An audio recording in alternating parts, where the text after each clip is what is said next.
Warga menyayangkan aksi vandalisme halte Transmusi yang berada di Jalan Sriwijaya Negara, tepatnya di depan kampus Universitas Sriwijaya, lantaran halte tersebut baru saja selesai diperbaiki.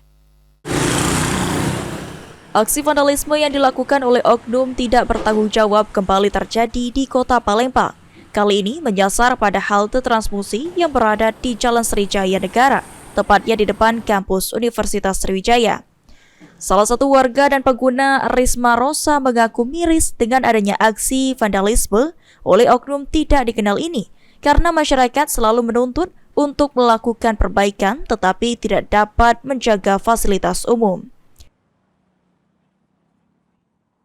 Jadi karena ini baru dibikin dan ternyata langsung sudah ada karya, sebagai pengguna Transmusi tentunya miris ya Pak ya, karena Cak Mano kita menuntut dinas untuk selalu melakukan perbaikan, tetapi kita sebagai pengguna, sebagai masyarakat tidak bisa menjaga fasilitas ini Kak.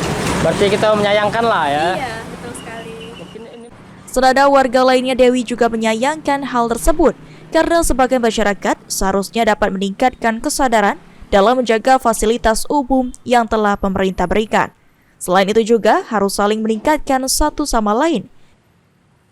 Saya sangat penting bagi masyarakat sendiri untuk mengetahui atau untuk tahu tata cara menjaga dan merawat fasilitas yang sudah pemerintah berikan. Berarti dari kita sangat menyayangkan Mbak. Ya, sangat menyayangkan sekali. Mungkin harapannya Mas sedikit Mbak, mungkin agar kejadian serupa tidak terulang lagi seperti apa? Harapannya mungkin bisa saling mengingatkan, terus bisa saling memberitahu untuk terus menjaga, terus merawat gitu fasilitas yang ada yang sudah disediakan. Ilham Wahyudi, PAL TV.